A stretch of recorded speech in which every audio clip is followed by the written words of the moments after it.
HHDG.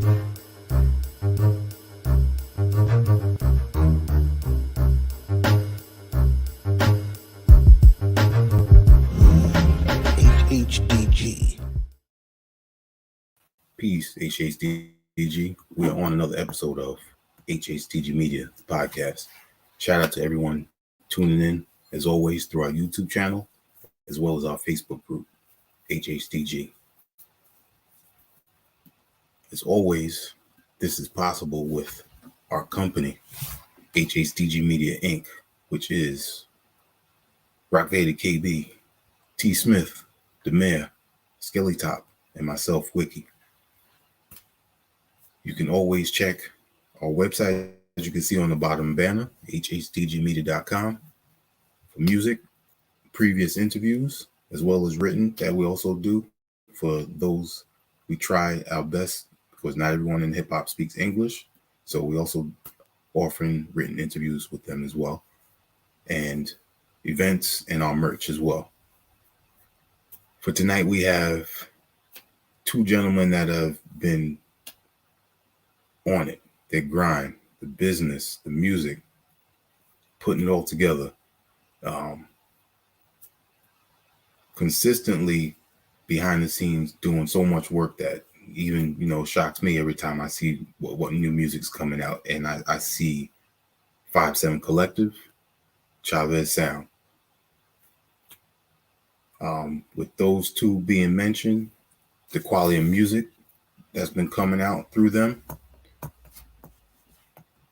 as well as who they partnered with, like Soul Spasm. Most people in hip hop, if you know that the name Soul Spasm, you already know it's gonna be some dope music that's out there with that.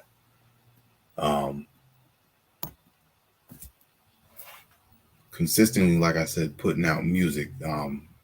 Just now alone, we got a new track, Point Blank, with Busy Bone and J57, which is brought to you by Ric Chavez. We got the Hero and J57 Prime Numbers EP, Bald Halfwit and J57, the Pyro tape. I mean, music just keeps on coming.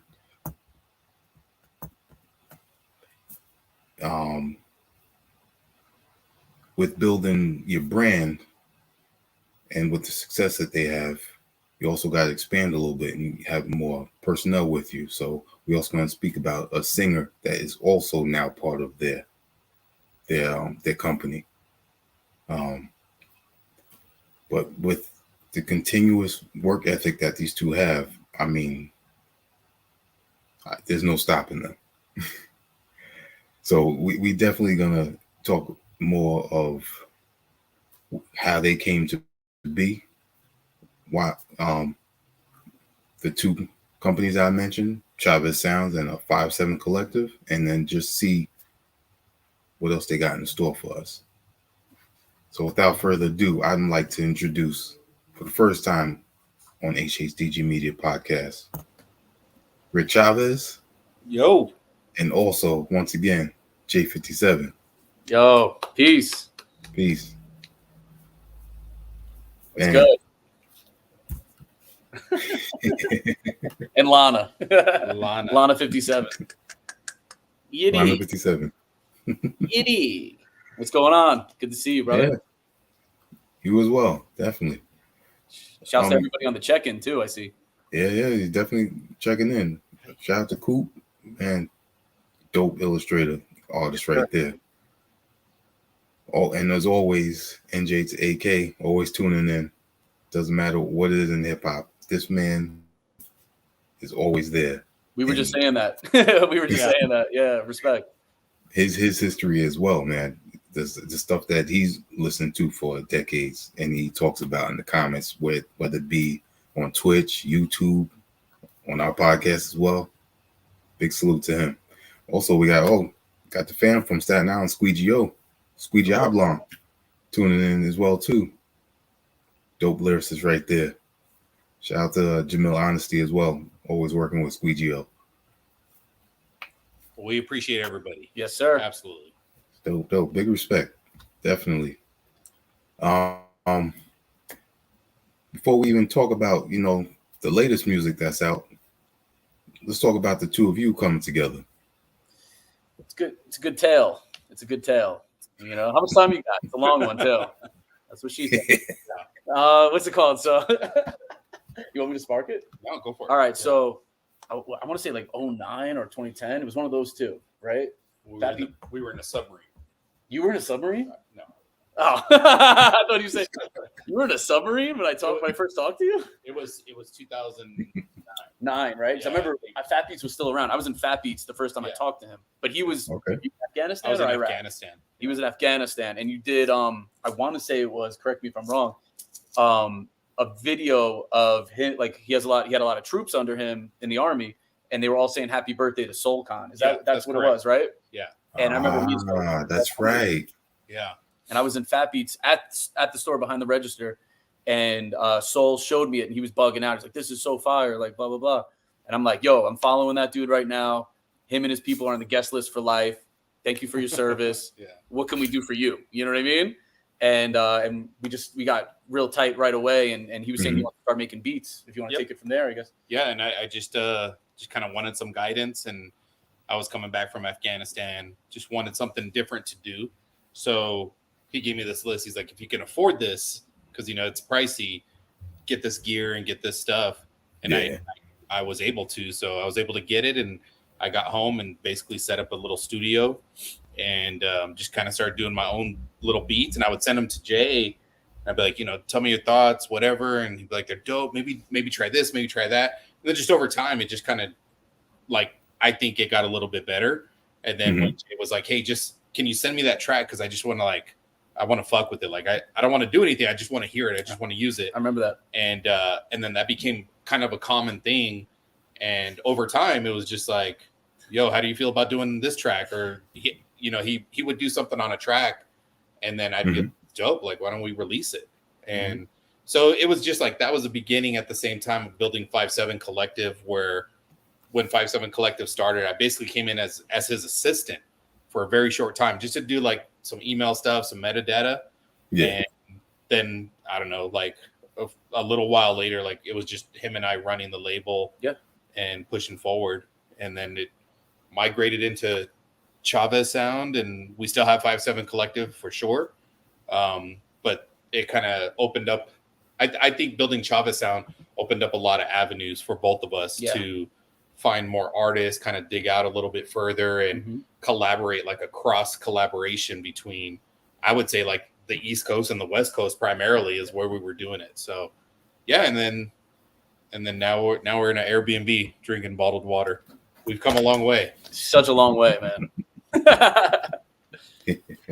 Yeah, that's the story. Yeah, that's dope.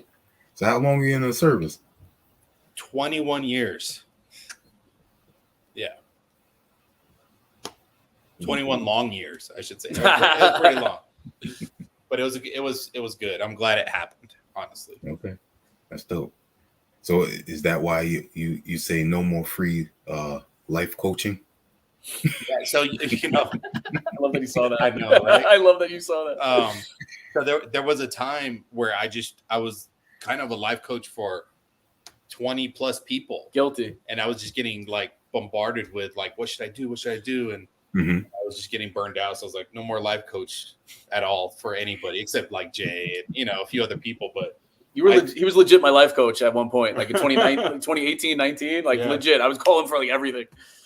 And then I just had to kind of cut a lot of that stuff out. But I think that was a transitional mental moment for me, to where I was giving a lot of energy out to people and I wasn't getting it back. So right. You exhausting yourself. Yeah. And I was getting burned out. I was getting upset with things. So I just had to cut it out and be like, you know what? For the homies, the people I care about, I got you, but for everybody else, yeah, good luck to you. So that's life. Yeah. That's life. I respect it. Man.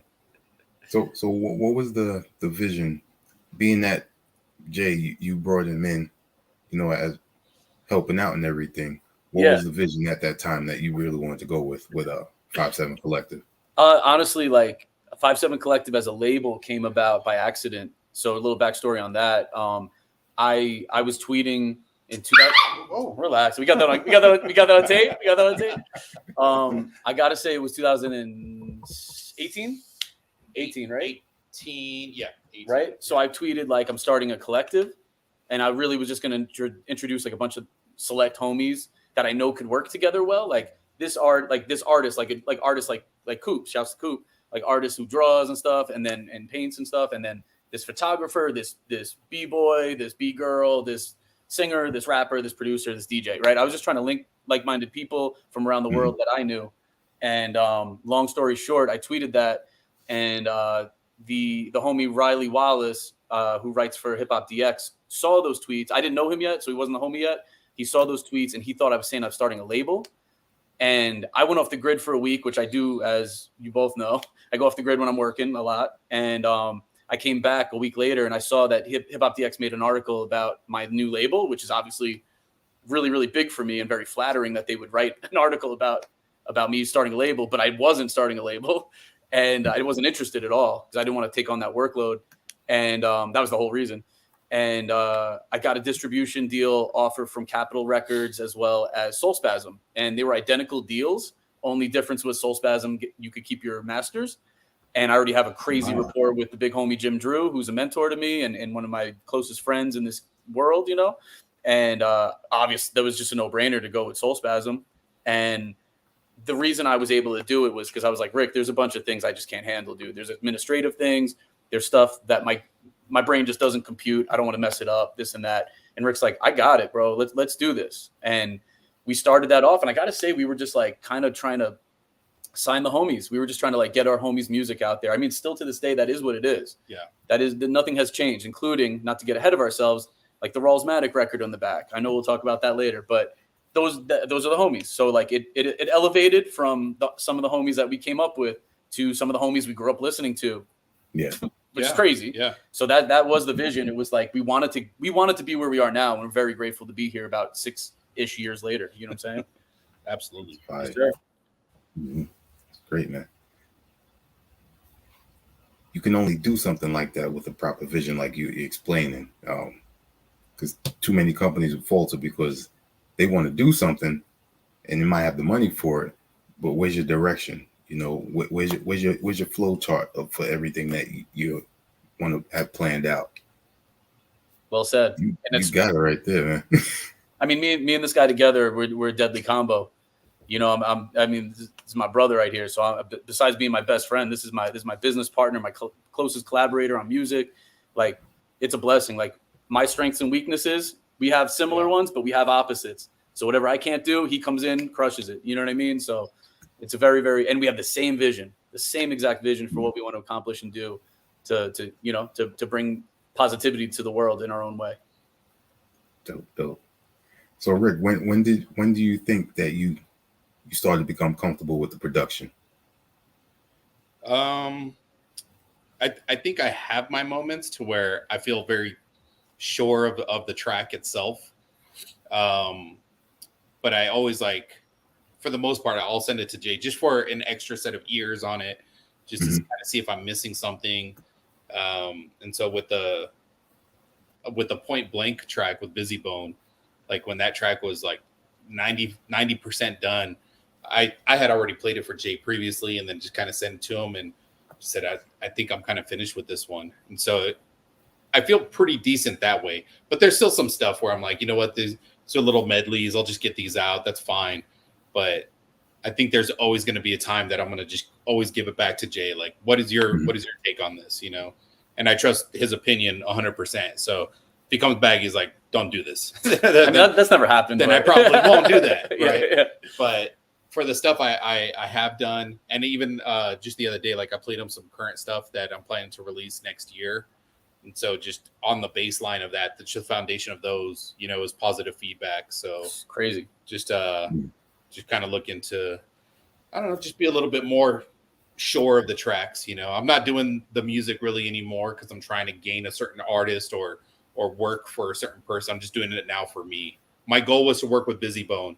And so now that that's done, like I'm ready to retire out of music, dude. Like straight up, I'm ready to just throw in the towel. But yeah, so there's a new project on the way. It's not rap at all. It's far from it, but it's going to be really powerful and a very interesting sound. So I co-sign that. I heard it. There you go. I was gonna say that's the beauty of J57 though. He's not just hip hop. He's all genres. And Right. if you listen to his releases throughout the years, it's evident. Yeah.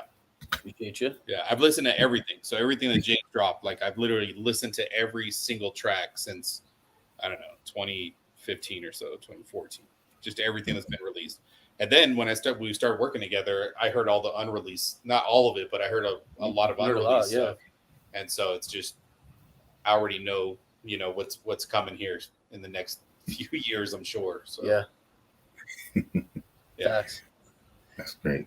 Now we can't just brush off that you just mentioned Busy Bone like that and not tell us, how that all came to be.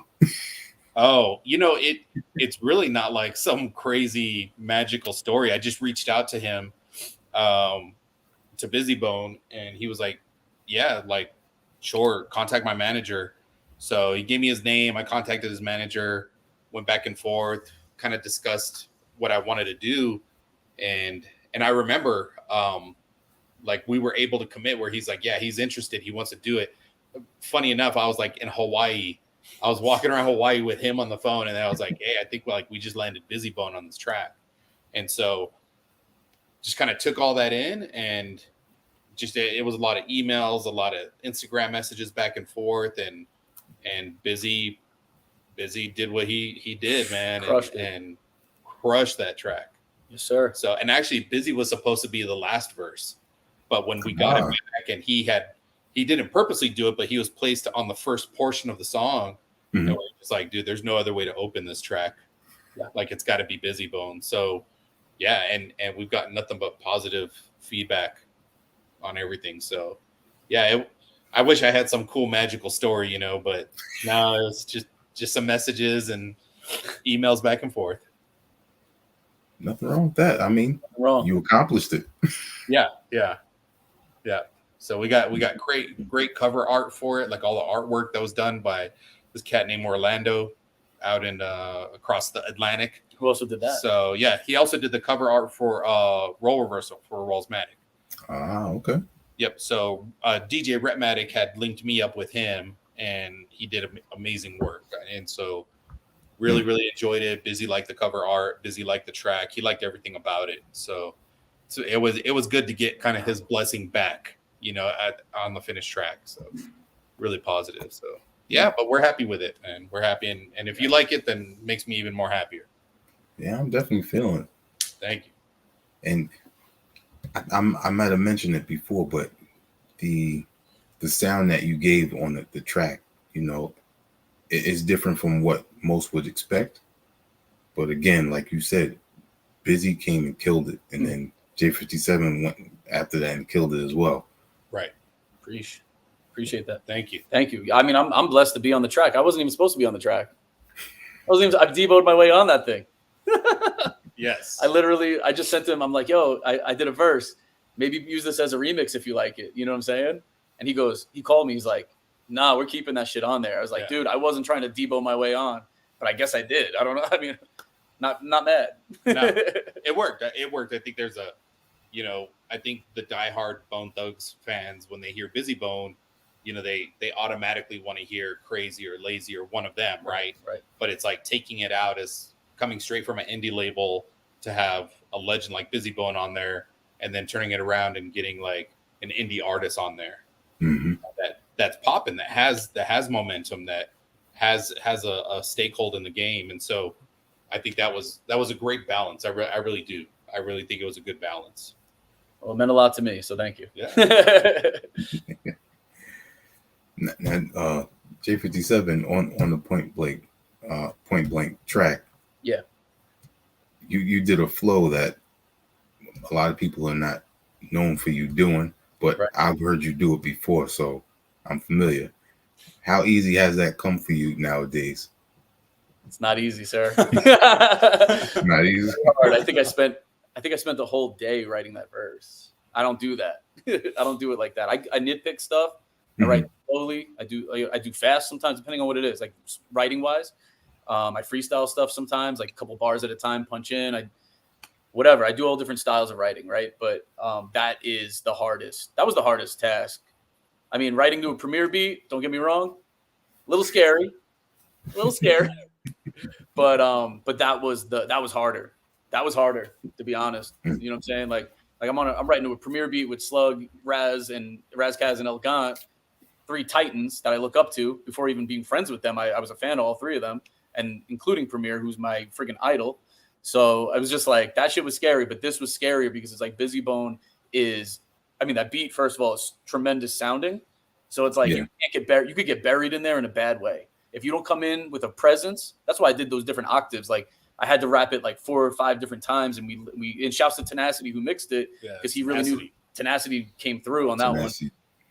That's our brother. Like he really, really, obviously I have such a crazy long, working relationship with Tenacity. A lot of people know about that. And if they don't, he mixed a good portion of anything with my name attached to it, but and killed it. But yeah, that one I had to do the high pitch layer, the mid regular voice, the deep. I had to do and pan them. So I did mad takes, quadruple time flow, like doing that. Dude, it was so hard. Grateful to be on it though. I'm not trying to complain. But yeah, to answer your question, very hard. Man. Now you mentioned Rhapmatic, providing the link. Did he also do that with singer N1? Yeah. So that's good. So yeah. So we brought N1 to Chavez Sound on a strategic type of view. So N1 is one of the most amazing singers. Like I just can't praise her enough. She literally is amazing, and she's just a kind person. So I wanted to meet her. I wanted to work with her. I wanted some projects, and after talking with Rhett, I just said, hey, can you connect me with her? I just want to chat it up. We had the record release party for Role Reversal in LA, and she came, she sang, she hung out, we talked. And then after talking with Jay, I was like, hey, I think we need to bring her on a leadership piece, not really as an artist, just more of we need to build our leadership team. We need to go, outside the US and start, expanding our market a little bit. That's great. And so as we looked at it strategically, it just made more sense that way. And after talking with Ann, who literally just jumped on board, is like, I'm down. Like, whatever you guys need. I love your vision. I love what you guys want to do. You're so into it. You're respectful. Like, people respect you guys. Like, why would I not want to work with you? And so it was really good. And it's all because of Rhett. Yeah, Rhett made those things happen. And I'll tell you, with N1, bangers coming out soon. Mm-hmm. And then we have some pretty, I would say, some pretty strategic moves coming here next year. Chavez Sound is looking crazy in a good way. Mm-hmm. But we'll tell you off the air. Yeah, I had no idea who she was before the Xanadu track. So after hearing that, started, I was like, this is a new vocal sound I haven't heard before. Then I heard Infinite Wave of Love album and Phoenix Rising album as well. Yeah, and so I'm sure you did your research or whatever, but she has a Korean Grammy, and she belongs to Sony in Korea, but she's not exclusive. She still owes them stuff, that's their whole deal, but she was more than willing to come on board, help kind of guide us with maybe some unfamiliar territory. She wants to put out music to Chavez Sound, working with various artists already. There's already that discussion with other artists to work. So, and she's been amazing. She's literally the best. Is amazing. Yeah, N1's the best. We were just texting not even a few minutes ago. She is awesome. That's bringing that not just her musical experience, but industry experience as well. Facts. To Chavez Sound. Oh yeah, and that's kind of the piece we wanted, because I'm not saying we can't do things a certain way, but there's strength in numbers and there's strength in connection, And so as we just kind of look where Chavez Sound is based and how we want to expand out, it just made more sense with N1, and we have a wonderful relationship with Rhetmatic, and just kind of seeing what we can do all together. And Rhett's the homie, man. I mean, Rhett's a brother, so just whatever we can do to help him, and he's the same way, you know. So we're just excited. It's a new year coming here soon, and ready to get that thing rolling already. There you go. Hey, Rick, where are you originally from? Are you originally from Colorado? No, I'm from East Los Angeles. Okay. Yeah, so born and raised in Southern California, and then joined the Army and took off. And went a bunch of places I didn't want to go. Went to some places I did want to go. And then I ultimately retired out of the military and then came here to Colorado because we already had a house here. So it just made sense to move back here. And it was probably the best move ever was to come back to Colorado. This place, I love Colorado. It's amazing. The people are great. The weather is literally the best weather we've had. Really? So, I'm loving it right now, man. I'm only here for a week, but I'm like, damn, I don't want to go. It's awesome. So good right now. You know, tell us about that. You know, it's a certain type of fresh air that you can't get, you know, from living in the city and stuff like that? Right. I mean, for the most part, because we're high elevation in Colorado, so the air's a little thinner, but it's manageable. But no, it's very clean and crisp, and we get it right off there. I mean, the mountain range is a 20 or 30-minute drive from here. Like it's literally get right into the mountains, you know. And so we get a lot of wind from there. And this place is, I mean, it's. I'm not a great salesman, but it's a beautiful place. It's got trees that it just kind of makes this whole place a lot more calm and easier to just kind of feel comfortable, you know, being out and about. And so, you know, and I grew up in LA and I've been to big cities before and I've traveled, and there's just something about Colorado where, I don't know, it's just like an easier way of life, I think. It might be because I'm like super old. I don't know. He's really not that old, but all right. Yo, but it really is a beautiful place. Like the mountains are incredible. And I was just in Arizona, and before that I was in San Diego, and before that I was in LA, and before that I was in Montana. I was in all these different places that have mountains. You know what I mean? And I love every city or state I just mentioned, but there's something about over here, man. I was here during the COVID days for 2.5 weeks, September 2020. I got a hotel. Now I did the Airbnb for this trip, but I did a hotel for that one. They wouldn't let me do the Airbnb because of COVID. They wouldn't. I didn't have like whatever. It was like a long story. They just wouldn't let new people join Airbnb. It was like, I get it, but remember that? So I had to get like a Hilton or whatever for 2.5 weeks, which made me a diamond member for like 3 years. So that's sick. But I did all the projects I've been dropping over the past 3 years. I made most of the vocal projects. I made most of them. Two of them still haven't come out, but I did all of them here. I was in the mountains just watching, like my song with Homeboy Sandman. On the last line, I say something about like alone in the mountains, no one fucking up my bandwidth, meaning like mental bandwidth, no one distracted me. I wrote that looking out the window at the mountains where I was. And it's just like, that's so peaceful to me. Growing up, born and raised in New York, like you don't see that. And and then the air is just so crisp and so pure. It's like pretty bugged out. Like it's beautiful. It's beautiful, beautiful. You know what I mean? So that's my take on it as an outsider. Yeah, you know what I mean? Yeah, NJ to AK was saying ain't nothing like fresh mountain air. It's the same here in Alaska. Nice, dude. Yeah, hell yeah. Alaska might be too cold for me. But I'd go visit. I'd go to Alaska. Yeah, hell yeah. Definitely. Now, J57, you continuously work with a lot of artists, you know, relatively independent, and you put them on to others as well as putting the listeners on to them. Did a lot of this come from when working at Fat Beats? Like the idea or the ideas, yeah. Oh, the idea? I don't know. That's a good question. I mean, it just organically happened. So it wasn't really a strategy. Not that you're asking if it was like that fully, but I don't know. It's just like like this year I dropped a lot of albums, as you mentioned, and they were mostly with the little homies that are a lot younger than me that like I think are freaking talented. And those were projects that some of them were from 2019, and then you were revamped and whatever and stuff. Like a couple of things were from like 2019, 2020. And long story short, man, I just kind of think if you're talented and easy to work with and a hard worker, I want to work with you.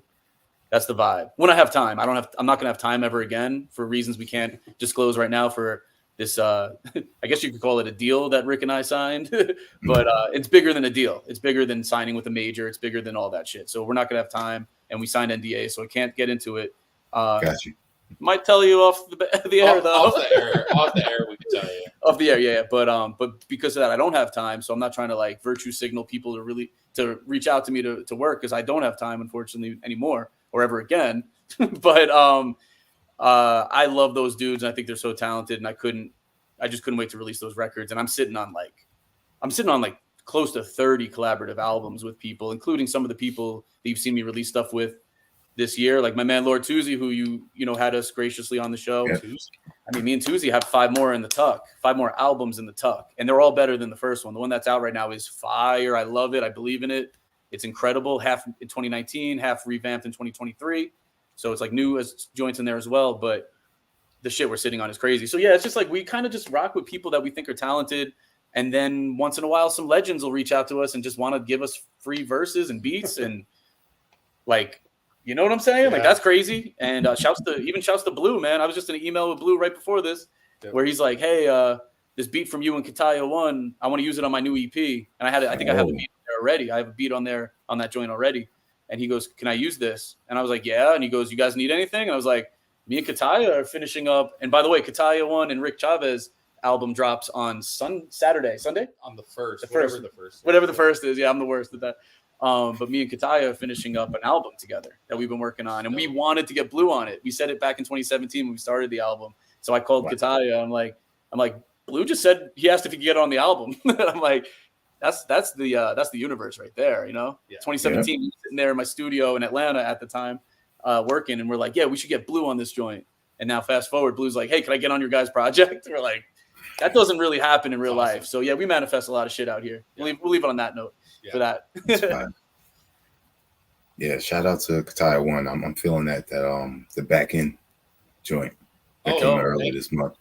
We were literally just on the phone with him and we were just talking about that. So yeah, and if anybody doesn't know, go check out Kataya 1, so man, because that project is not because I did anything on it, but it's just that I think the project is great. I think he sounds amazing, and it's just there's a lot of singles that we dropped already, and the project's going to drop on the 1st. What may come, may go. So I don't know. I'm really happy with Kataya and his project. So good, man. It's great. I was there when the whole thing came about. We were August 2021. We were in LA. We were just in LA doing like studio sessions and whatever. And we had this crazy Airbnb that we all stayed at, and we were throwing little parties or whatever. It was fun, right? And one night, I want to say a lot of edibles were involved, and you were playing one of your beats. Yeah. And Kataya walks in the room and starts freestyling over it. And you have a video of it. Yeah. Right? It'll come out on social media after we drop this on the 1st. He starts freestyling this crazy melody, sing rap kind of thing to it, I believe it was at the time. And the whole room got quiet. There was like 10 people chilling. People making beats in the corner, all loud. They stopped what they're doing. And I'm pretty sure you guys made the idea to create an album together on the spot right then and there. And we all were like, please do. And I was like, let me hear it. And then last summer, Kataya showed me a lot of the vocals and roughs. And I was like, dude, this is all killer, no filler. Like, and this is me. Like, these are my 2 best friends. Like, there's no way I'm going to be like, oh, it's good enough. Let me not say anything. If I nitpick, man, if I don't like something, I will fucking say it. You know what I mean? I want to see my people win. I'm not Mr. Nice Guy anymore with that shit. You know what I mean? We're too grown for that. We're too respected, and we work too hard. We came too far to ever be like, I don't want to hurt Rick's feelings about this beat. It's like, yo, if I think this could be different, maybe I tell him. And 9 times out of 10, that doesn't happen. He's dope, but it's like, that's how it is. And they both came together. The production, I don't want to say beats. The production is incredible. And the vocal quality is just incredible too. Like, I think people are going to really dig it. It's very hip hoppy and it's very eclectic at times. Yeah. And as a listener, I love it. Yeah. I think the best way to label it is like an eclectic avant-garde hip hop album. Yes. Well said. Yeah, I think that's the best way because Kataya's wild, man. Kataya's just has different styles and his voice and the things he can do. So, yeah, just super happy. And come to think of it, that Airbnb is like the magic Airbnb because that's where we actually had the phone call with Rhett to initiate the role reversal project. That's right. Right at that same house. Wow, that's crazy. Yeah. Wow. Crazy. I forgot about that. Yeah. Pretty crazy. So, you better keep going there. Yeah, we got to look that one up. We got to get that house back. Yeah. That's what we got to do. Yeah. It was a dope house, though. It was dope. Yeah, it was fire. House. That's dope. Yeah. So, Rick, you said, you know, you listen to all types of music. I'm pretty sure all of that is being poured into your production, because you have the ear for, you know, all the music, the genres that you listen to. Yeah, I think I don't know. I mean, growing up in California, especially in the area I grew up in, it was very hip hop. It was gangster rap influence, and then there was also the oldies. You know, the Hispanic culture of oldies and kind of lowriders and all that. That was a big thing. But you know, shout out to my brother. My brother listened to Kiss and Def Leppard and all the hair metal stuff and I mean, just kind of taking in all this music. And I had some other friends who listened to Queen and a lot of that, like, I can't even, like, Warrant and Firehouse, like crazy stuff. And so it was just, I was kind of always around all this. And I played drums for a majority of my life. And I just really enjoyed music. And, and even sometimes, like, I think it was actually at that house. We were at that Airbnb. We had a friend of ours that was there that was asking, like, what's everybody's favorite hip hop album? What's the best hip hop album of all time? And people are like, Nas or Wu-Tang or whatever. And no joke, I came out with Future Rhythm from Digital Underground, right? And so kind of like looking at how, which I don't think he liked the answer, but it doesn't matter. But it's like, because that's like the stuff I kind of took in. So I did grow up on Gangstar. I grew up on Ice-T, but at the same time, like Wu-Tang and Biggie and, you know, all the greats, like, for sure. But I really like having my own little pocket of that obscure music. And I do try to take some of that and put it into my production sometimes. Yeah. Nice. Now, for those that aren't too familiar, Rick, you have, you know, some dope projects out there. One that I've been enjoying is This Is the Halfway Point. Thank you. You got the track Golden on there. I really like. Yeah, thank you so much. Yeah. Appreciate that one. Yeah, that was like my first real, like, kind of by myself full length project there. So, you know, Jay always helps out, but that was like my big, I'm gonna do this one. So yeah, I really enjoyed that. And thank you. Yeah, a lot of people don't even mention that project. You did the art too, right? What's that? Did you do the artwork on that one? Yeah, yeah. So a friend of ours, Pre, took the picture of me, and then that's the one. Sorry, yeah. I got it mixed up. Yeah. And I was traveling in Indiana, and she took a picture of me. So that's that one. But shouts to Pre. Yeah, no, Pre's dope. Pre's the best. But yeah. And so I did the cover art for that. I did the cover art for probably like maybe 90% of all my stuff. So, but the first stuff was D Catalano. So shout out to D Catalano. Oh yeah, shouts to D Catalano. He gave a lot of artwork for us, just collectively, like across 5-7. Tons. But yeah, Catalano's dope. But yeah, thank you so much, man. Yeah, a lot of people just kind of don't look at that and think it got buried because I did a lot of releases last year. So I think that kind of got buried down a little bit on the catalog. Nothing's ever buried. You just got to keep listening. Right. Thank you. And I'm glad you do. Yeah. Thank you.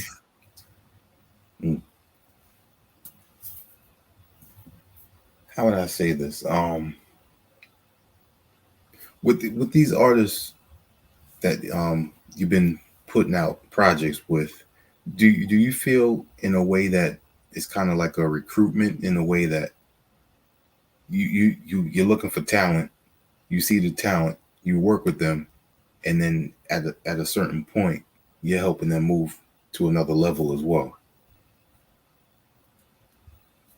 It's actually it's a 360 deal. We own their masters. We get all the money. This Airbnb is paid for by their money that they were supposed to get. We've never sent them a statement every month. Just kidding. Opposite on all that. To be honest, man, that is pretty well said. Yeah. I think that is the synopsis, if you will. Yeah. Yeah. I mean, there's some people who put out dope projects and then just over time there's mannerisms that just don't vibe well. And that's fine. Yeah, no Right. ill will whatsoever. It's just like we're not going to continue this. It's just not foreseeable in the future to kind of keep pushing. And then at the same time, when we do that, we're able to kind of see that, but we want to work with this artist a little bit more. We want to work with this person more.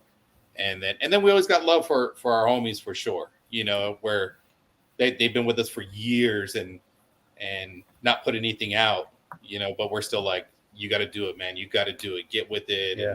And if he watches this, he knows I'm talking about him. He knows exactly who he is. But yeah, I mean, we just want to, you know, make dope music with dope people that we want to like legitimately spend our lives with and relax and be human with. You know, we're not trying to run this like some criminal organization.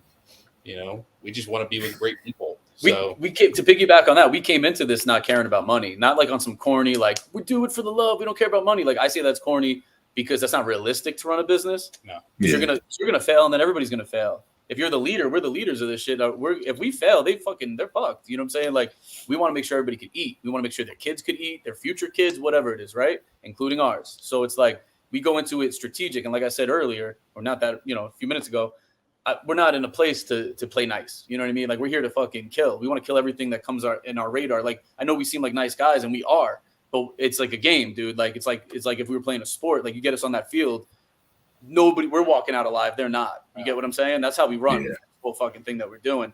But we do it so that our team gets the win. We're not hurting anybody in the process, but our team gets the win. You know what I mean? It's all synergy. Everything's synergy within the crew. Like me and Bald Halfwit releasing the Pyro tape. That helps Bald Halfwit and helps me. Like if Bald Halfwit lands a beat on Jay-Z's next album, you don't think I eat off that? Right. You know what I'm saying? Like everything we do is in synergy and it's in sync. So with each other. So it's a mix of what you guys said mixed in with the winning mentality. Yeah. You know what I mean? And we've had people come to us that have watched us and they've been affiliated with us for a while where they're like, man, I'm seeing what you're doing and I want to be more involved. Right. I want to work with you. I want to do this for you. Let me know what I can do to help you guys be successful because I want to be on this team. And we've gotten that quite a few times. Yeah, quite a few times. It's a blessing. I think that's great for such a small group of people that we have people that want to legitimately work with us and push forward because they know that we're gonna hit our vision and we're gonna meet the goal, and they know that they see it. So it's really a good thing. Yeah, but it's all Jay's design. Nice. Hey, you can't say it's all me, man. This is a team effort, baby. Team effort. I feel Chavez Sound and 57 Collective is now at a point where you could have a show showcasing the talent that has been put out. That is no, I mean it's a great idea. I don't think it's available. I think I moved it, but a while ago we actually had a 57 TV that we had on YouTube. It was a live thing for like 4 hours, and we had a lot of artists on there, and it was good. It's just very time consuming, but hey, Rick ran that whole thing, man. I remember that. That was May 2020. Yeah, I remember that. I was in LA, and I remember like he was the guy doing the whole thing, and it was just so sick to like. I was watching it all like in real time. It was like Kataya making a beat, rapping over it, and then it goes into like Rhetmatic scratching for a little bit and all that. Mm-hmm. Oh, Boss G in the building. Big up to Puerto Rico. Oh, you give him the Elliott salute. I respect it. Yeah, that's an inside joke. We can't tell you. But no, man. Like, yeah, we even talked about back in the day. We were talking about doing like having physical shows, like actual shows, not just digital, and all that kind of stuff. It's just kind of hard with so many people. And from my background with, shouts to my group Brown Bag All Stars. That's a lot. It's a lot of gentlemen in that group, and I know what it's like to. I'm not going to say rally the troops or corral them or whatever, because Brown Bag has always been very, very diligent and very incredible work ethic kind of vibes. Just about every member, almost exactly every member, but not exactly every member. And that's not, that's not really like that easy to do. So we kind of just make it as easy as possible so we can keep doing what we're doing. Speaking of that crew, shout out DJ Element because he did a joint with a Kataya One. Maybe what was that like 4 years ago? It was an EP, right? Yeah. Yeah, was that his last project? Yeah. No, was it? Last collaborative project then. Yes. K-Folk was after that, and that was just produced by him. So that was the last collaborative Kataya One project until the one with Rick that's coming out this weekend. Oh. Yeah. Element, man. Shouts to Element. One of the best producers, one of the best DJs ever. Not just like in the crew or some shit. And clearly one of the funniest human beings of all time. Yeah. A lot of expect a lot of funny shit out of coming from him soon, man. He's got some cool stuff in the works. Having to do with comedy. Yeah. It's good. It's good stuff. Man. So what can you tell us that most people don't know about this role reversal project with Rhythmatic and J. Rawls? Can I say one thing? Yeah. First. The joint with Superstition and Trek Life, I did the 808s on that track, the bass. I'm uncredited on purpose. So that's a fun fact that we never talk about. But that really is like a silly one. But let's get into some real shit. We shot a video. We shot a video in Echo Park in LA. And there was one part where Jay Rawls is kind of like just going with the flow. And there is a point where he starts laughing, and it really didn't make it into the video cut, but there were like a bunch of ducks like coming towards him, and he couldn't like back up because the fence was like locked to the bridge.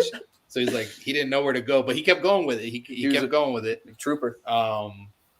Yeah. And then we had filmed a part of that video at my friend Rigo's house in his backyard where we had all the tacos and everything. And I'll tell you, that's probably like, I eat so much food there that I probably shouldn't have eaten that much food, but it was still a good time. And there's a lot of cameos from Rigo, and we purposely had his son put in the video. So it's very quick, but we had to get his son, who was like 13 at the time, I think, I don't remember, just to get, he needed something to clout with his friends, and it was kind of a cool little thing. So, but aside from that, no, I don't know what else. One more.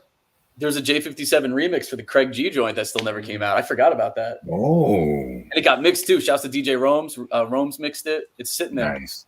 I guess we should put that out one day. That'd be nice. Yeah. Rarity. It's a rarity, yeah. Rarity. And I feel like, was there other joints that didn't make it? I think there might have been. There were. Right? There's like, if I remember, I think there were probably 6 to 7 tracks that didn't make that album. And one of them, one of them was a clearance issue with an artist that they had gotten. I don't remember who it was. I forgot about that. And then the other ones, they just weren't in the same vibe as that album. So there was talks about pushing it out on another vinyl, like a 7-inch, at one time. But we were in pipe dreams with, are we going to do another vinyl? We talked about a tour to Japan. Oh, that's right. Yeah, there was a lot of things going on. We talked about a West Coast tour, just for Rawlsmatic.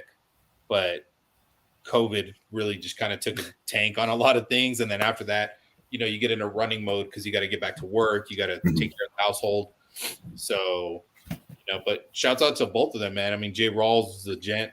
Everything was awesome. Yep. And Frank Nitt, Illa J, Rhett, Raz, and One, like Blue. Keep naming them. I mean, that whole crew, everybody involved in the record was so easy to work with. And I had the privilege of being able to did I put together all the songs in Pro Tools? I didn't arrange or create the songs. I think you did. But they had me put together everything in Pro Tools and package it up to send to the homie DJ Rome's, because that Rome's mixes a lot of stuff for me.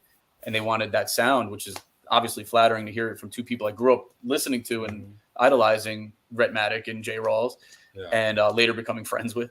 But we had we did a lot of work. We were on Zooms every month with them throughout the whole pandemic, the entire time until the album came out, even after, every once a month we were on a Zoom with them, and easy guys to work with. I'll tell you that. Easy guys to work with, man. If you're not easy to work with, you don't hear back from me. I'll put it that way. Don't got time. Shout out Jay Rawls, teaching over at Ohio State University now too. Right. That's big. That's major. Oh yeah, he's crushing. And then he showed the picture of his office. I'm like, this guy's got the turntables and everything in there. Dr. Rawls, man. Dr. Rawls. Yo, he doesn't get enough credit, in my opinion, man. I feel like he's a little bit underrated. I know when I say his name to people, it rings bells every time, no matter what city, state, country, whatever, right? But shouts to Rawls, because I mean, I want to say I feel like he was the creator of like the whole jazz hop thing that's going on right now. Like he was a very, very pivotal, like he played a pivotal role in what is now lo-fi. You know what I mean? But the jazz hop, I know that was him. Like I saw it. You know what I mean? He taught me how to go digging back in the day in 05. I didn't know how to go digging for records. I didn't know how to. I was started making beats in 03.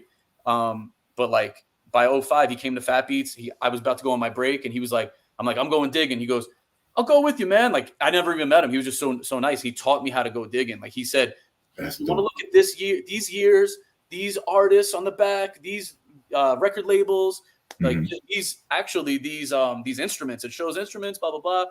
Like mind blown. You know what I mean? 22-year-old me bugging out. So shouts to Rawls. That's fire.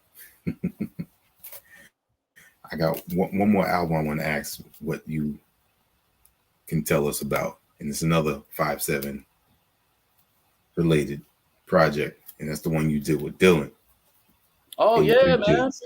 83 Kids. That's the Dylan, man. Love that guy. His birthday's in a couple of weeks, too. October 12th. Same day as DJ Element. They got the same birthday. Oh, wow. Yeah, there's a fun fact about the album. Man, I love that album so much. I appreciate you bringing that up. Yeah. Hell yeah. Dope. Man. Again, I mean, I feel that you put me on to a lot of artists. Does anyone come to you and, you know, thank you for an artist that you put them on to? All the time. We both get hit up all the time where people are like, I didn't know who this was, da-da-da-da-da. And like now they're listening to him and stuff. And it's like, I just remember being a kid on the school bus in high school, listening to my cassette tapes in the late 90s, for real. And like learning about artists because my friend wrote it on the piece of paper. And I'm like, oh, this is Big L. This is Cage. This is da-da-da-da. Like, I didn't know who they were until I was, you know, getting those tapes. And it's like, I feel like this is our version of putting people onto the mixtapes, you know what I'm saying, that we were growing up listening to. Yeah. Right? Yeah. I haven't really thought about it in that way. You know, you kind of bring me back to those listening to radios, right? Radio stations, and then coming to school and everybody just talking about it almost as if it was like a sporting event. Facts. That's how it was, yo. Yeah. That's how it was. And we got more too. We have way more artists on the way. The list is crazy. I'm gonna name one real quick because me and Rick have a lot of work with her coming out. Shouts to Hoxie, phenomenal singer from New York, close friend of ours, and just crazy talent. We're wrapping up her debut EP as we speak. Shouts to the homie Parker Howard who's producing it, and it's really eclectic shit. And I can't divulge. We said a lot of names that she's featured singing hooks on their albums coming out next year. I don't want to give that info. I feel like a couple people might be mad, but it's almost everybody we listed, and a lot of them are the bigger name people. So like she's that good, and she met them at the record release party that Rick threw in LA. And you know what I'm saying? And like she's that talented. She's on my next album, I think 4 times, like featured on it 4 times. Like she's a talent. So the list is crazy of who else is coming out. I don't want to like give too much away, but she's next. Yeah. There you go. Got it properly lined up. I'll tell you that. Yes, sir. Hey, we got a great team. Like I'm lucky to be in the room with this man. We work with N1, you know, shouts to Luke Marino, who is now a part of the team as well. Yep. And it's just, I mean, the list goes on. Like earlier we said, it shouts to the homie Pre, who's a big part of what we're doing too on the business side, like strategy and all that, everything that we're all doing. It's a team effort. It's not just like me. It's not just Rick. It's whatever, like us together killing. You know what I mean? Like trying to bring this thing to the next level, and it's a blessing to do it with good people. Got you.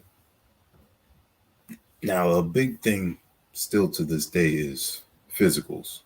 I know it's not always easy to release CDs and vinyl the way it is.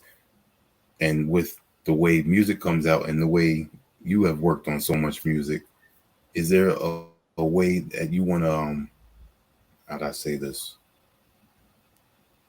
Decide how, if you do go that route of physicals, how you would want to roll it out? Yeah, I mean, from my stance on that is, I mean, I'm the guy that drops 200 to 400 songs a year. So it's like, yeah, we can't put that all on vinyl. Like that. I don't care if you're rich, you can't do it. But like, I gotta say, like, the deals that come to us for vinyl a lot of the time are, not to blow up anybody's spot, but a lot of the I'm not saying the ones that we signed, but a lot of the time are people trying to get, the thing that they offer is like only they could put it out. Like if say me and Rick made an album today and we signed a deal with this guy from Germany and he puts it out, most likely, and we get some money and we get pushed, blah blah blah, and he does all the stuff. Most likely, he's gonna have the say as to, can we go anywhere else? Can we ever press it ourselves? Do we have to renegotiate at a certain date in the future? That's usually the case. And in general, in this indie hip hop thing, and that's fine. That works for like the younger artists who are like new and they're like, I just want to get out there. Like I was in that spot. I know it. You know what I mean? Right. We're holding out. We're holding out a lot. Like we're getting these offers and we're saying no to a lot of shit because we know that we have some crazy business stuff in place that's solidified and official. And shouts to Boss G, who I know is on the check-in. He knows about it too. So we're not making this up. And it's not going to be some little shit that you're like, that wasn't that crazy. This shit is going to be nuts. So with that being said, we're thinking long-term. We're thinking long range where we're like, okay, once that shit pops, and it will, over and over and over again, let's fucking use our own money and filter it through the team and keep it in the ecosystem where we are putting out the final. And we're paying our artists handsomely. It's not fucking money for me and Rick. It's like, let's fucking 50-50 it up. You know what I mean? Let's make money together. That was something that shouts to Premier. That's something Premier taught me when I asked him, like on some mentor shit. Like he taught me that back 2015, I think it was, when I was asked, we got a 14, we had a bunch of major label deals on the table for Brown Bag and other associated Brown Bag things that I was doing. And I remember him being like, independent money's better money, man. You know what I'm saying? Like not verbatim, but he was saying how him and Guru split everything 50-50. Like, I was like, say less, goat. I'm listening. So now we apply it to what we do. Dope. Did you listen to his latest beats, that Collected Dust, Volume 3? I was just talking about that. There's one, let me pull it up real quick. There was one that I couldn't stop freestyling to. It was, sorry to like do this while we're doing this, but I want people to go listen at least to that one beat. This one I played like a million times. I think it's called Shy Roll. Yeah, Shy Roll it's called. Track 14. That's my jam, dude. This is on Tidal. Shouts to Tidal. They still owe me money. But what's it called? That's a whole nother story. But yo, that project, man, that Shy Roll was my jam. Yeah. Yeah, what I like about it is he gave a different sound on a certain tracks. That's one of them. And the one before that, what was it? No, I'm sorry, it's near the end of it. It's called In Mo. Yes. That was my other favorite. Another one, yeah. That was my second favorite. Sound, yeah. That was fire. That's I could hear Benny on that one. You know what I mean? Like that one particular. I really heard Benny or Conway, like one of those guys, Man.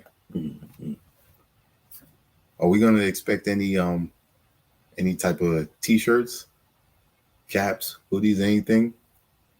I think it's always in the future, right? There's always something. As far as like just Chavez Sound, so there is a store. There is a Chavez Sound store on the website. There's nothing for 5'7". I don't think we never did. We did like a couple shirts for fun, but we didn't really do it. No, but we will. Yeah, I think as we move forward here soon, there's going to be some new products that are going to come out. And shouts to the homie Ricardo Grimm. Sorry, I'm looking at it backwards. Yeah, Ricardo Grimm. This is one of our artists and good friends. He's signed to Sid Wilson from Slipknot, who's our very close friend. He signed to his label, and that's his artist that he produces. And Rick and I had the honor of co-producing a joint on the last song on that album that came out in February. So if you're into like menacing, booming bass and a little touch of horrorcore, but a little touch of like Houston trill shit, this guy's the guy. Check him out. I don't want to like hold him and put him in a box because he's phenomenal, but he has his own sound that him and Sid created. So shouts to the merch right here. You go get his shit. But my shit for my next album, which I'm going to push back to next year. This is the first time I'm saying it outside of to just Rick and business partners. I'm pushing my album back to next year. That shouts to Dylan, 83 Kids. He's the head of my merch operation. Like we had a whole meeting about it and everything. Like we had multiple meetings about it where he's going to, because you you can't front on Full Plate's merch game. Not at all. You can't front on their roster as musicians either. Let's give props where it's due. Shouts to the whole family because that's our family. And Dylan is a phenomenal artist and businessman, and he is really, really like when it comes to merch, his ideas are just dumb. Like they're crazy. Like I'm a marketing guy, got a degree in it, implemented that in the brown bag days. We did what we did, right? Helped with that. But when it comes to this shit, dude, his merch game is nuts. And then also Rick's ideas for merch are crazy too. So I think like once these things come into fruition that we can't talk about, I have a feeling we're going to be bringing that shit to another level next year. So probably this time next year, realistically. Yeah, Stay Dylan, tuned. amazing at some of the stuff that comes out with. Genius. Yeah, and if you do go look at the Chavez Sound store, like we have like my own. I got my own shoes. Yeah, they're fire. So you can get Chavez Sound shoes. I think there's a hat on there. There's probably a flag. I don't Spaceballs, like Spaceballs, dude. You got the merch like Spaceballs. Got the flamethrower. Chavez Sound flamethrower.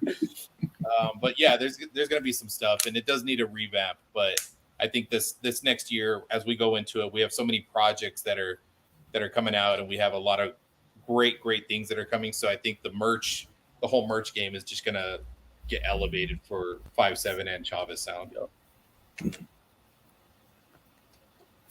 With the project coming out on October 1st, are there going to be any visuals? Yes, Sure. Yeah. For Kataya's. Yeah. So he, like, if you watch his Instagram, like he records his own little videos and he's got some stuff. But we have this one. So when Jay was talking about it, where like Kataya came out and started freestyling that whole thing, that's actually recorded on video. So we have that piece on video where he's literally just freestyling. You hear people in the background. And so that's going to be like the main push because it gives us an opportunity to just kind of show it actually started somewhere. It wasn't just like, we're going to piece this together. There was an idea, there was a vision for it. And it was just a really like genuine time with everybody.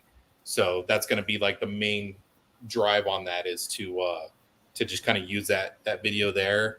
And then I've talked to Kataya, like, you know, just about different things, but I really want him to start like just kind of not even like hosting a video, but just like talking about what he was going through with that track. So he can kind of create these little visuals and be like, check it out. And then it finishes with the song. Good idea. So, you know, Kataya's dope, man. I love that dude. The best. Love that dude. The best.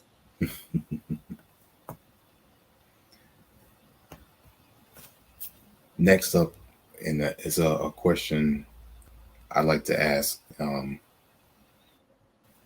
Being that you have an established company and hearing your drive that is come to what it is now, and there's failures and there's success, and I mentioned early in the beginning of you gotta work with your plan. You gotta have a plan, not just have the money. Is there any advice that you would give a person who has that vision already and has a little upstart money? What would be that key thing, you know, they could see to keep it going? Don't do it alone. You can't do it alone. You cannot. You're right. I don't give a shit. You cannot do it alone. You have to have somebody with you. You have to have someone to help push you along, but also believes in your goal and understands that vision. So, and if you have a goal and a vision and you got a little bit of money and you have your homie who's your best friend and he's like, I don't know if that's going to work, fucking wrong. You're already in the wrong direction. Because if you're not both looking at the objective and the goal, you're not going to get it. You're not. And I would say always ask questions. Don't do it alone and always ask questions. And so it's easy to reach out to people and just kind of ask them what they were doing. And I'm a resource guy. Like, I love my resources. I love using whatever I can find. Like, I'm big on that stuff. Like, I figured out how to use shortcuts on my phone and like gave Jay a class last night. You know, so it's just like you got to use your resources, and there is an insane amount of resources in every city that are legitimately free for people to start businesses.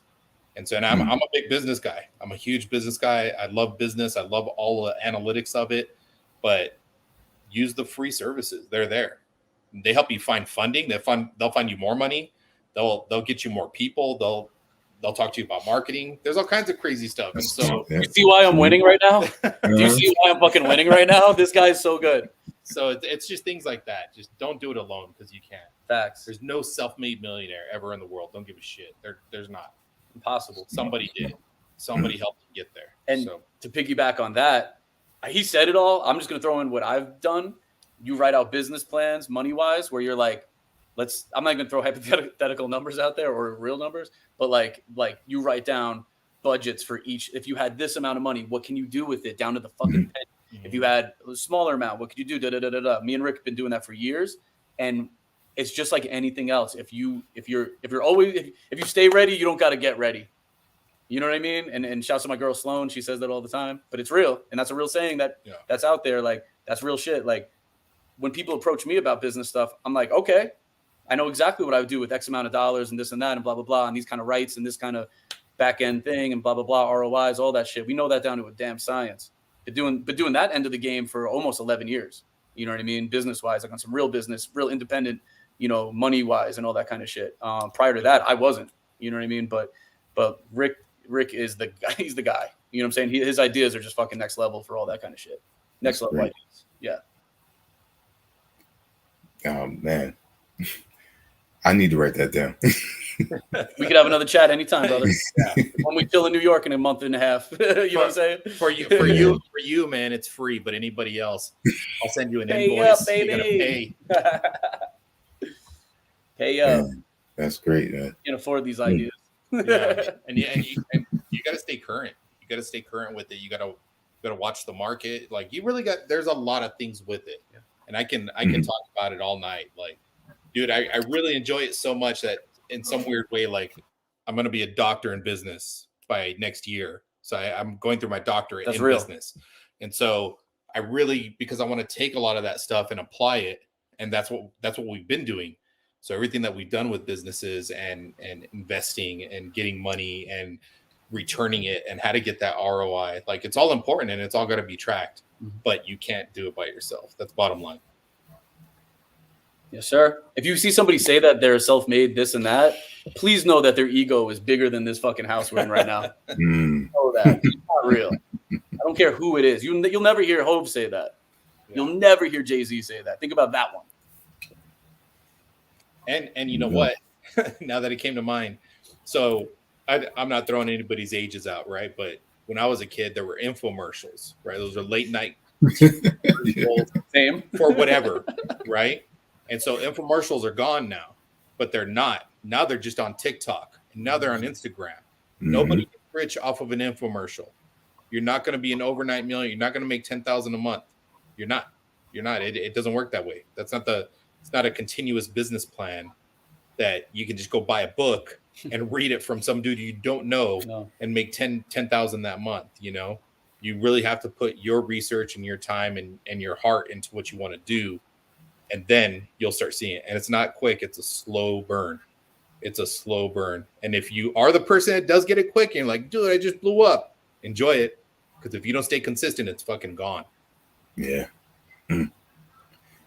I can't, this, from what the two of you just said, my next question, I can't even ask anymore because I was going to say what inspires the two of you, but the two of you inspire each other. Correct. Well said. Correct. Appreciate it. Yeah. It's my guy right here. Boom. Man. Chavez Sound, 5-7 Collective. If you are not familiar with those two names, please go and check them out. You're going to discover so much talent the way I have. And just listening to the two of them tonight is more than enough inspiration for me. Thank you, man. Appreciate you. Definitely. We got Kataya 1 and Ric Chavez album dropping October 1st. We got the Busy Bone featured joint out right now. Yes, sir. Keep it going. Yeah, appreciate y'all. And we got and I'll do some name drops here, but we got Lisa Vasquez. So Lisa Vasquez is a dope producer and artist out of LA. She's got singles dropping. She's got a project dropping. And then potentially by the end of the year, Chavez Sound will release a project that has somebody from the Black Eyed Peas on it. So that's going to be a big project as well. And then we got N1. Can't talk enough about N1. And the homie ATBG, who's definitely unknown, super underground, but he's dope. He's going to come out with some good stuff here.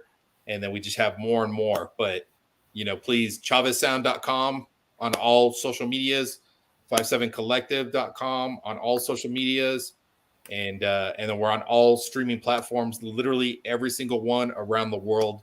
Shout out Soul Spasm for being so amazing. Absolutely. Shouts to Gary and the gang. Gary's. Definitely. Now, Lisa Vasquez, is that the woman? She plays all types of instruments, right? And production? Okay. Yeah. Yep. Yeah. So she's nice. Came to Chavez Sound. Yeah, we had a talk. Actually, we talked at the Rosmatic record release party. And we had a few things there, and then she's like, "Yeah, let's do this. Let's get some stuff out." And is that through 2Mex?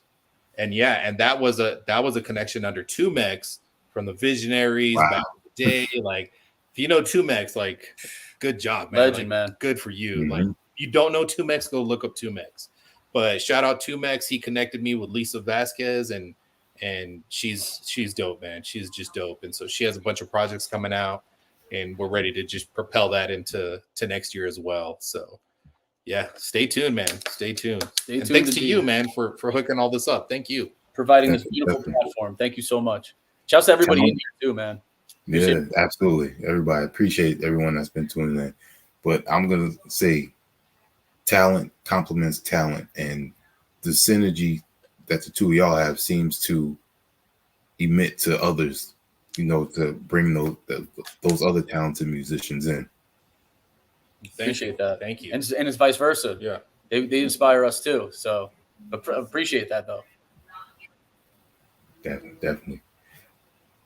If there's anything else y'all want to, put out on the table for the people, y'all said a lot, for tonight. So if other than that, just, let the people know where they can go and support the two of you.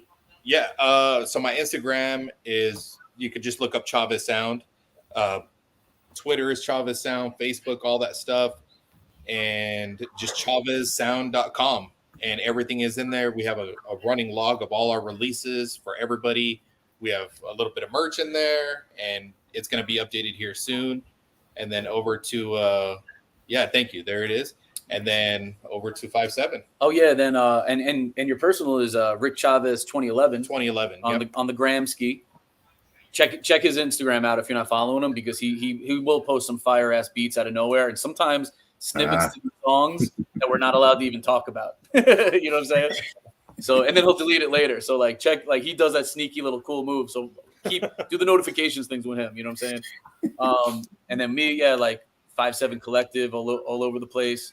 And then Instagram, J57 Music. I do the same shit where I'll be posting in my story. I'll be posting little snippets of stuff here and there, and in the studio with people, show you a taste of what we're working on, and see how the creative process is going. Maybe you'll see me and Rick out at a Mexican restaurant in an hour eating some food. Maybe you'll see me and Rick in the studio with somebody like Premiere, let's say, right? So there's a lot of cool shit going on there. Twitter, don't really care about it. I only use it to talk to Ian. And that's about it. No, J57 on Twitter. It's fine. Or X.